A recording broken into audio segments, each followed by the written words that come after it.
sejam bem-vindos a mais um episódio do Power Talks, o podcast que te empodera a ir além. Nesse episódio, a gente vai falar sobre as diferenças de culturas organizacionais. Dizem que tem a cultura mais tradicional, a cultura da inovação que está presente nas startups. E para bater esse papo hoje comigo, eu trouxe a Viviane Goulart, que depois de 20 anos de experiência liderando equipes de marketing, gestão, inovação, produto e tecnologia em empresas tech, ela se especializou em neurociência e comportamento e recém fundou a Incora, uma empresa focada em desenvolvimento de estratégias para cultura, performance e liderança, e ainda faz mentoria de carreira. Seja muito bem-vinda, Viviane. Olá, Felipe. Obrigada aqui pelo convite. Vai ser um prazer falar desse tema que eu adoro. Vamos trocar aqui uma ideia sobre cultura, sobre inovação, sobre empresa tradicional. Acho que rende um bom papo, hein? Bom, Vivi, vamos lá. Vamos entrar então aqui no nosso tema, né, desse episódio, que é a diferença dessas culturas. Você já trabalhou em culturas mais tradicionais, né? Em culturas aí de inovação, montando esses novos times, trabalhando com galera de produto, tecnologia, enfim. E aí eu queria já fazer uma pergunta para você. Existe realmente nos negócios, um negócio que a gente olha que tem uma cultura tradicional e o outro negócio que tem uma cultura de inovação? Tem sim, tem. A diferença não é sutil, né? E aí a ponta não é lá pelo produto que a gente vê no mercado dela, né? Quando a gente fala dessa diferença, muito mais até focada dentro da forma como as pessoas são geridas, da forma como as decisões são tomadas, da forma como as reuniões são feitas, né? Quais são os rituais que o CEO tem com os diretores dessa empresa, que tipo de informação é compartilhada com todo mundo. Tudo isso diz muito sobre a cultura da empresa. E a diferença básica que eu vejo entre uma cultura mais tradicional e a cultura mais de inovação é o tempo e o movimento de tudo isso acontecer, né? Porque a cultura olhada mais para inovação, né, ou uma cultura menos tradicional, ela tem um tanto mais de agilidade, foco mais no resultado do que talvez no processo ou na documentação de tudo que acontece. A cultura tradicional ela ainda bebe muito daquela fonte de que o processo é o rei do dia a dia, né? Então, talvez tem muita burocracia, muita documentação que as pessoas às vezes já nem se questionam por que aquilo existe, né? Foi sempre assim, é assim que vamos fazer. Desde uma solicitação de compra, sei lá, de viagem corporativa, você já sente ali o quanto aquilo é rápido, prático, ou que leva 3, 4 dias para que aquilo aconteça, né? É ali que a diferença maior é entre essas duas culturas e que reflete diretamente lá na performance da empresa. Isso é inevitável, né? Na produtividade até do time, né? Ainda mais agora, né? A gente está vendo esse mundo cada vez mais volátil, incerto, onde a gente não tem todas as respostas, né? As necessidades de hoje no mercado exigem uma cultura mais ágil. A tomada de decisão que se toma também, eu vejo muita diferença, porque quando a gente fala de uma cultura mais tradicional, eu dependo da tomada de decisão do meu gestor para que eu execute o que eu tenho que fazer. Então, ela é muito depende muito de uma hierarquia que não é horizontal, né? E eu não estou falando de uma decisão super impactante no negócio, estou falando de decisões que a gente toma no dia a dia mesmo. E tem um outro ponto que a gente não comentou aqui, Vivi, vê se você concorda, que é essa tomada de risco, né? Talvez as culturas tradicionais, elas tenham muito no teu DNA evitar o risco, porque elas já tenham alguma coisa estabelecida, né?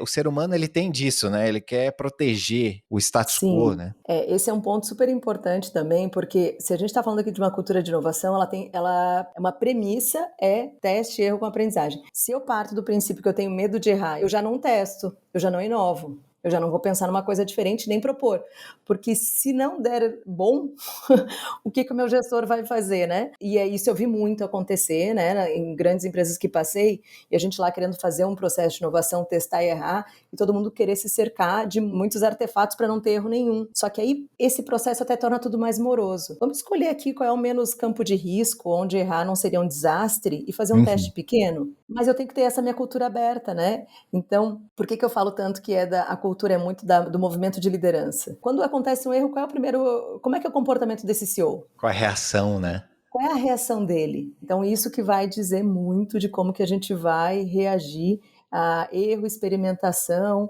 e tudo isso que precede uma cultura de inovação, né? Isso me deu aqui até um gancho para a próxima pergunta que eu ia te fazer, o seguinte: você acha que é possível conviver com duas culturas, né, onde você tem uma parte da empresa ou a alta gestão com uma cultura mais tradicional e uma área com essa cultura mais ágil, mais de inovação, é possível conviver? É enxuga-gelo, às vezes, né? Muitas das vezes é enxuga-gelo porque ela vai coexistir por um tempo, porque o ideal aqui, eu adoraria chegar aqui e dizer, não, tem aqui uma coisa que todo mundo faz, dá uma paradinha de um dia, no dia seguinte mudou tudo, ó, virou a Mudar a chave. chave. Mas não é assim que acontece, né?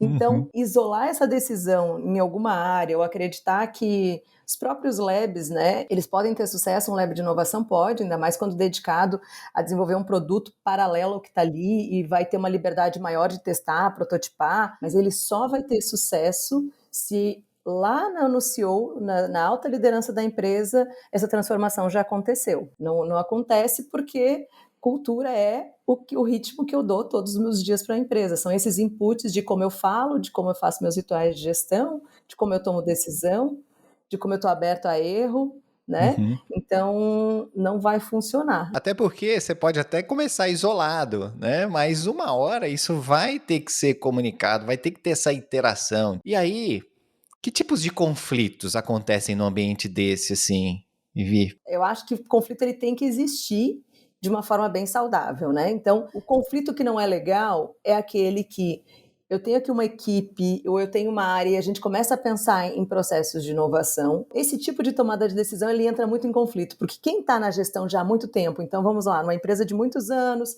a liderança está ali já há muito tempo, e aí a decisão nem sempre vai ser baseada em dados. Não, mas isso aqui eu já conheço. Não, o cliente não Uhum. quer isso. Mas com base em que você acha que o cliente não vai querer? Não, conheço há tempo.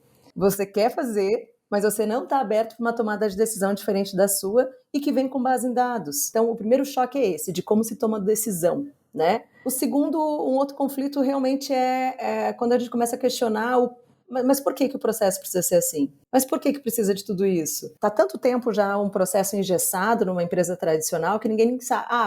O pessoal lá daquela área que mandou, daí você vai lá naquela área. Mas as pessoas, elas não param para fazer essa pergunta. Elas simplesmente chegaram lá, estão há bastante tempo, aquilo é feito no dia a dia, e elas não questionam. Eu acho que até na cultura tradicional elas perdem essa coisa de questionar. Elas estão mais confortáveis, né? Essa coisa de questionar que você traz, sabe, Felipe, isso aí também é sintoma de uma cultura tradicional que não deixou permeada a liberdade de perguntar, de questionar. Os profissionais que não foram se permitindo moldar, ou que não foram se atualizando e ficaram mais nessa zona de, não, questionar não é bom, então eu nem pergunto, eu só faço. Poxa, agora pensa, né, que é a tua empresa. Você gostaria de saber que as pessoas estão pensando assim dentro da sua empresa? Não é legal, né? Não é produtivo, não vai te manter atualizado com o mercado, que daqui 10 anos, a tua empresa não pode estar com a mesma cara de 10 anos atrás. Se tiver, deu errado, né? Já que a cultura tradicional já não serve para o nosso mundo do presente, muito menos vai servir para o nosso mundo do futuro, é possível mudar essa cultura? E aí eu já emendo, por onde que a gente começa? Você já deu algumas dicas aqui, né? Mudar a cultura da empresa também, sim, sempre é possível. Então, qualquer transformação de cultura, para mim, ele começa pelo CEO, cascateia pelo grupo de liderança. Entre CEO e o grupo de liderança, eles devem estar coesos no relacionamento entre eles e com uma visão muito clara da estratégia, de curto, médio e longo prazo. Todo mundo tem que ter muito claro em mente do porquê que a empresa existe, para onde a gente está indo, o que é importante agora, né? Como que a gente vai ter sucesso, né? E quem aqui faz o quê? E como Uhum, nos comportamos, né? Aliás, não posso esquecer essa, como nos comportamos, porque todo mundo tem que ter a mesma resposta. Todo mundo tem que estar uhum. muito, muito em sintonia disso. Mas o ponto de partida sempre é o CEO. Vamos tentar falar para quem é um gestor, um diretor, alguém que já tem um mindset um pouco mais de inovação. Qual a mensagem, a dica que você dá?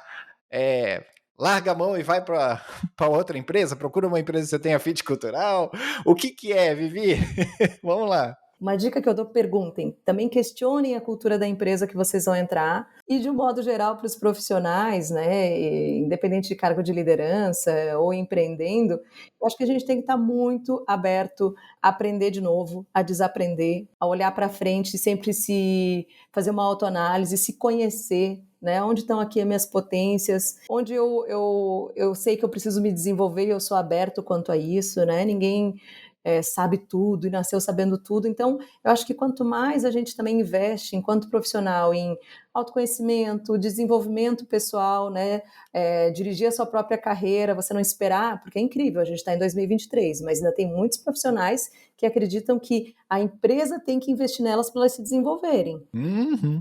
Se acontecer isso, bacana, mas não, né? De um modo geral, quem tem que assumir essa frente aí, se desenvolver e buscar o que precisa de curso, de livros, é contigo, né? Que bom se a empresa também estiver olhando para isso, mas saiba sempre que a empresa ela tem um objetivo para aquilo, né? É importante que você também saiba quais são os seus objetivos para que você também esteja sempre se desenvolvendo, sempre ativo no mercado, para que você se mantenha, eu uso muito essa expressão, mas você também tem que se manter sexy para o mercado, você também tem que ser um Uhum. profissional atualizado, né? Então, Uhum. se a tua empresa não tiver, faça você, por você É isso mesmo, né? aí. Obrigado, viu, Vivi? Obrigado mesmo. E nos vemos aí nas próximas conversas. Tá ótimo, obrigada também. Valeu, pessoal. Um abraço. Até o próximo episódio.